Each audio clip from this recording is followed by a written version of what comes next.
Hello दोस्त, स्वागत है आपका फिर से आपके अपने प्यारे से चैनल सीएस बेस्ट नॉलेज में। आज हम लोग पढ़ेंगे परिणमन अनुपात के बारे में। जो हम लोग ट्रांसफ़र पढ़ रहे थे, ट्रांसफ़र वाला जो चैप्टर हम लोग पढ़ रहे थे उसमें एक जो है हेडिंग बच गया था परिणमन अनुपात। तो आज हम लोग उसी के बारे में चर्चा करने वाले हैं। परिणमन अनुपात क्या होता है, किसे हम लोग कहते हैं परिणमन अनुपात, ठीक है ना। तो आप हेडिंग लगा लीजिए, चलिए ठीक है ना। उसके पहले अगर आप जो भी वीडियो देख रहे हैं, आप इस वीडियो को शेयर करिए, इतना शेयर करिए जो है कि ये सभी के पास जो है, अपने दोस्तों के पास जो है शेयर कर दीजिए, ठीक है ना। चलिए, तो आप हेडिंग लगा लीजिए परिणमन अनुपात। परिणमन अनुपात, परिणमन अनुपात क्या होता है? परिणमन अनुपात ट्रांसफॉर्मेशन रेशियो क्या होता है, ठीक है ना। तो आज हम अभी यही जो है चर्चा करने वाले हम लोग कि ट्रांसफार्मर रेशियो क्या है, परिणमन अनुपात क्या है। तो देखिए परिणमन अनुपात क्या है, ध्यान से देखिए। परिणमन अनुपात को हम लोग R से दिखाते हैं। परिणमन अनुपात बराबर होता है द्वितीय कुंडली में फेरों की संख्या, द्वितीय कुंडली में फेरों की संख्या बटा प्रथम कुंडली में फेरों की संख्या को हम क्या कहते हैं? परिणमन अनुपात कहते हैं। यहाँ से आपको पता चल गया होगा कि परिणमन अनुपात क्या होता है। द्वितीय कुंडली में फेरों की संख्या बटा प्रथम कुंडली में फेरों की संख्या के अनुपात को हम लोग परिणमन अनुपात कहते हैं। किसी भी ट्रांसफार्मर के द्वितीय कुंडली में फेरों की संख्या बटा प्रथम फेरों में कुंडली की संख्या जो है, जो अनुपात होता है दोनों का, वही क्या कहलाता है? परिणमन अनुपात कहलाता है। यानी आपको सीधे सीधे कहें तो R बराबर आपको NS अपान NP, यानी सेकेंडरी कॉइल में फेरों की संख्या और प्राइमरी कॉइल में फेरों की संख्या, यानी द्वितीय कुंडली में फेरों की संख्या बटा प्रथम कुंडली में फेरों की संख्या का जो रेशियो होगा वही क्या कहलाएगा? परिणमन अनुपात कहलाएगा, ठीक है ना। ये हो गया आपका परिणमन अनुपात। यहाँ पे देखिए ट्रांसफार्मर हमने दो तरह से पढ़ा है। एक तो हमने ऊंचाई पढ़ा है, एक हमने अपचाई पढ़ा है, ठीक। दो ट्रांसफार्मर हम लोग पढ़ चुके हैं। तो यहाँ पर देखिए ऊंचाई ट्रांसफार्मर। तो ऊंचाई ट्रांसफार्मर में क्या होता है? ऊंचाई ट्रांसफार्मर बताइए। ऊंचाई ट्रांसफार्मर में सेकेंडरी कॉइल, यानी सेकेंडरी कॉइल में फेरों की संख्या कितनी होती है? तो ऊंचाई यानी जो वोल्टेज को बढ़ाता है, तो वोल्टेज को जो बढ़ाता है, ठीक, जो वोल्टेज को बढ़ाता है उसमें फेरों की संख्या ज़्यादा होती है, यानी सेकेंडरी कॉइल में फेरों की संख्या ज़्यादा होती है। इसलिए ऊंचाई ट्रांसफार्मर में क्या होगा? NS ज़्यादा होगा NP से, NS ज़्यादा होगा NP से, क्योंकि सेकेंडरी कॉइल में फेरों की संख्या ज़्यादा होगी और प्राइमरी कॉइल में फेरों की संख्या कम होगी, ठीक है ना। तो वो ऊंचाई ट्रांसफार्मर होता है, ठीक। अब बताइए आप यहाँ पे, अगर मान लीजिए NP का मान NS से कम है, NS का मान NP से ज़्यादा है, यानी ये ऊपर वाला मान नीचे वाले से ज़्यादा है। ये देखिए NS का मान NP वाले से ज़्यादा, यानी NS का मान NP वाले से ज़्यादा है। ये ऊपर वाला ज़्यादा है, दिख रहा है कि नहीं? ऊपर वाला ज़्यादा है। तो अगर मान लीजिए कोई भी हो, ऊपर वाला अगर ज़्यादा है, नीचे वाला अगर कम है, तो जब हम इसमें भाग देंगे तो बताओ R का मान क्या मिलेगा? यानी परिणमन अनुपात जो मिलेगा वह 1 से बड़ा होगा। यहाँ पे जो परिणमन अनुपात जो प्राप्त होगा आपका, वो आपका क्या होगा? 1 से ज़्यादा होगा। परिणमन अनुपात क्या होगा? 1 से ज़्यादा होगा, यानी ऊंचाई ट्रांसफार्मर के लिए परिणमन अनुपात 1 से ज़्यादा होता है। और यहीं पर देख लीजिए अपचाई ट्रांसफार्मर के लिए, अपचाई ट्रांसफार्मर के लिए बताइए, अपचाई ट्रांसफार्मर में क्या होता है? सेकेंडरी कॉइल में फेरों की संख्या कम होती है, यानी सेकेंडरी कॉइल में फेरों की संख्या कम होती है प्राइमरी कॉइल में फेरों की संख्या से। यानी ये वाला जो है सेकेंडरी कॉइल में फेरों की संख्या कम होती है और सेकेंडरी कॉइल में फेरों की संख्या सेकेंडरी कॉइल में फेरों की संख्या कम होती है और प्राइमरी कॉइल में फेरों की संख्या ज़्यादा होती है। किसमें? अपचाई ट्रांसफार्मर में, ठीक है ना। अपचाई ट्रांसफार्मर में जो है सेकेंडरी कॉइल में फेरों की संख्या कम होती है और जो है प्राइमरी कॉइल में फेरों की संख्या ज़्यादा होती है। अब बताइए यहाँ पे NP ज़्यादा है, NS कम है। बताओ ये वाला मान इस वाले मान से कम है। देखो ये वाला मान NS जो है NP वाले से कम है, दिख रहा है कि नहीं? ये N वाला कम है, NS वाला कम है, NP वाला ज़्यादा है। तो जब कम में ज़्यादा से भाग देंगे तो जो R का मान आएगा वो बताओ 1 से छोटा आएगा कि नहीं आएगा? ये ऊपर का कम है, नीचे का ज़्यादा है, जब भाग देंगे तो 1 से कम आएगा। जो भी कुछ आए पर R मतलब 1 से कम ही आएगा, दशमलव कुछ आएगा, ठीक है। तो वह 1 से कम माना जाता है। तो आपको जो है ये एक जो है ऑब्जेक्टिव क्वेश्चन में जो हर साल पूछा जाता है क्वेश्चन जो है, एक साल पूछा गया था कि अपचाई ट्रांसफार्मर के लिए ट्रांसफॉर्मेशन रेशियो क्या है, यानी परिणमन अनुपात क्या है। तो ट्रांसफार्मर के में जो है ये चीज़ आप इंपॉर्टेंट समझ लीजिए कि परिणमन अनुपात जो है उच्चाई ट्रांसफार्मर के लिए परिणमन का अनुपात 1 से ज़्यादा होता है और अपचाई ट्रांसफार्मर के लिए यहीं पर देखिए परिणमन अनुपात का मान जो है 1 से कम होता है। ये बहुविकल्पी में सवाल जो है किसी से पूछा गया था क्लास 12th में, इसको आप नोट कर लीजिए, ठीक है। फिर उसके बाद हम लोग आगे बढ़ते हैं। तो अगली टॉपिक जो होगी आपकी वो क्या होगी, ध्यान से देखिए। हम लोग यहाँ पे एक छोटा सा डेरिवेशन करेंगे, ठीक। यहाँ पे हमारे पास में क्या मिला देखिए, यहाँ पे हम लोग मानेंगे माना प्राथमिक कुंडली में फेरों की संख्या NP, ठीक है, और धारा IP और विभवांतर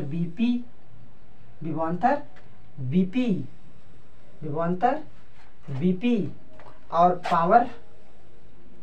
पावर क्या नहीं, प्राथमिक कुंडली में फेरों की संख्या NP और धारा का मान IP और विभवांतर जो है वह VP है और जो विद्युत वाहक बल EP है, ठीक। और यहाँ पे अगर हम लोग मान लें तो माना सेकेंडरी कॉइल यानी द्वितीय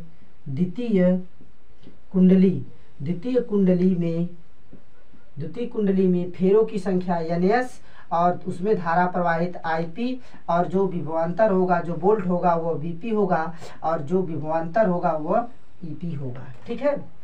सॉरी यहाँ पे क्या होगा,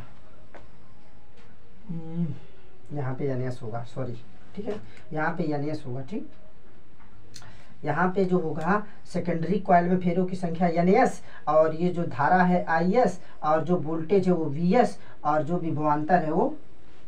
विभवांतर है विद्युत वाहक बल वह ES होगा, ठीक है। तो यहाँ पर आप एक नियम पढ़े होंगे विद्युत चुम्बकीय प्रेरण वाले पाठ में, आप याद करिए विद्युत चुम्बकीय प्रेरण वाले पाठ में आप पढ़े होंगे, विद्युत चुम्बकीय प्रेरण वाले पाठ में विद्युत चुम्बकीय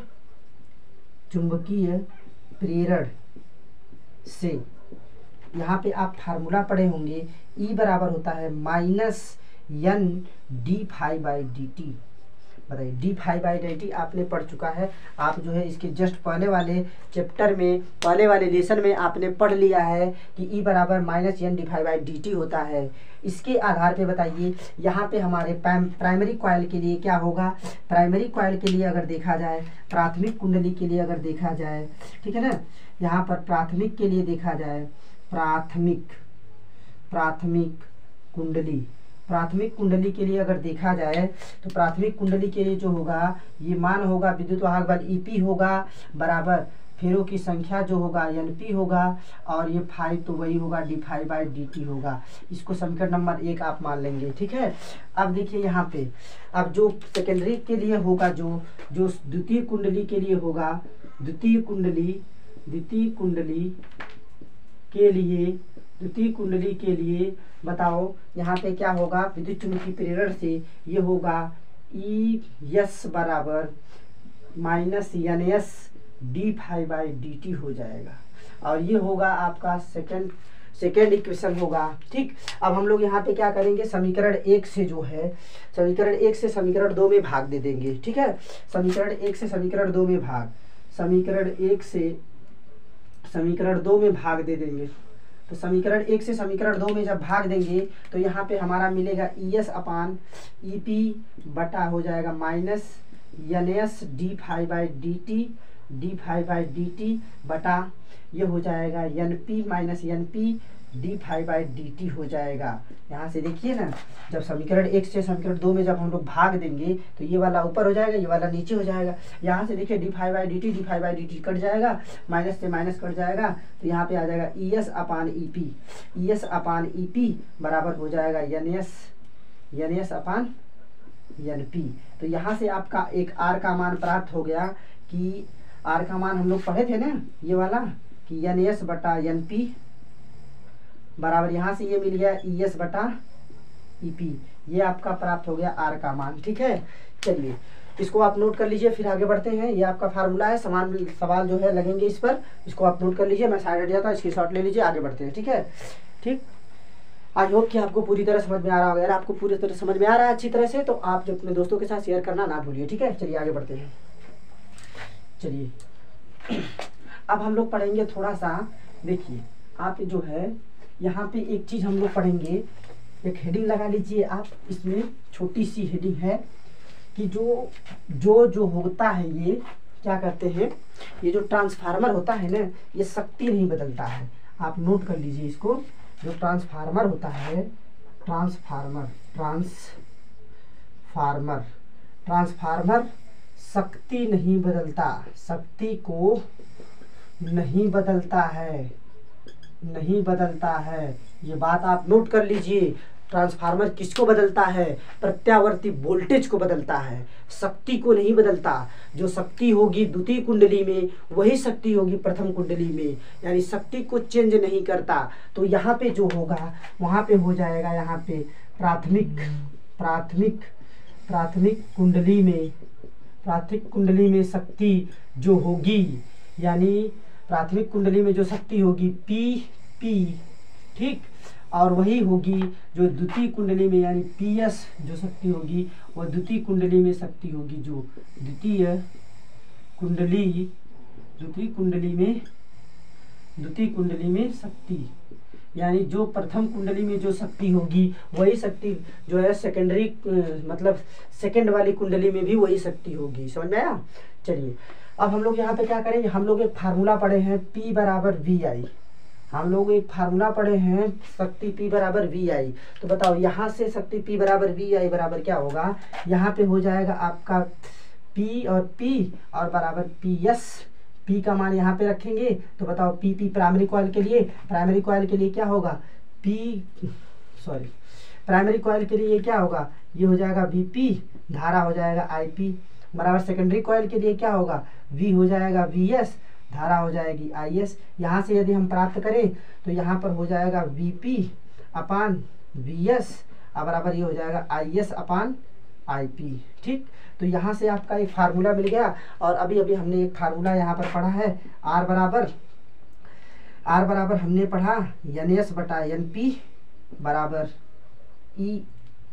ES बटा EP बराबर VS बटा VP ये पढ़ा है। ठीक, तो ये हो जाएगा आपका, देखिए VS अपान VP बराबर हो जाएगा आपका यहाँ से आपका हो जाएगा IP बटा IS।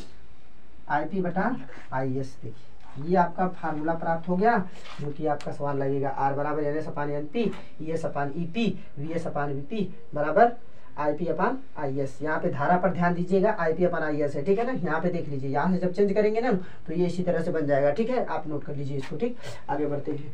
एक और हेडिंग लग गया इसमें, लास्ट हेडिंग है जो है आदर्श ट्रांसफार्मर के लिए जो है हम लोग ये सब लगाते हैं दक्षता। ठीक है ना, तो यहाँ पे आप नोट कर लीजिए, इसको स्क्रीनशॉट ले लीजिए, आगे बढ़ते हैं फिर हम लोग। ठीक है ना, नेक्स्ट टॉपिक की ओर छोटी सी हेडिंग है, लगा लेते हैं।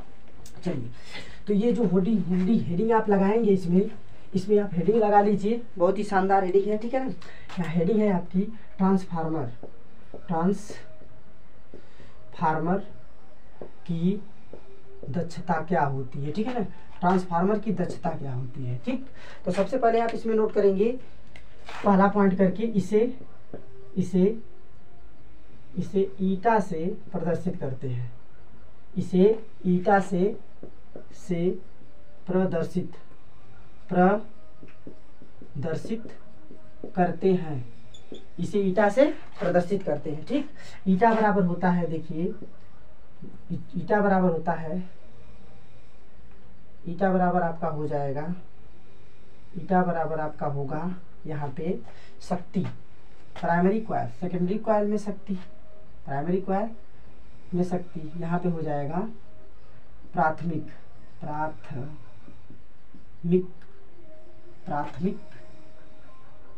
कुंडली में शक्ति और बटा, यहाँ पे हो जाएगा प्राथमिक कुंडली में शक्ति बटा द्वितीय कुंडली में शक्ति, यही होगा। देखते हैं हम लोग, ठीक है। चलिए यहाँ पे जो होगा, मैं यहाँ पे लिख रहा हूँ थोड़ा सा, ठीक, ध्यान से देखिएगा। चलिए यहाँ पे जो होगा आपका देखा जाएगा, यहाँ पे जो होगा n बराबर, यहाँ पे ईटा बराबर जो होगा, ठीक, ईटा बराबर ये हो जाएगा द्वितीय कुंडली में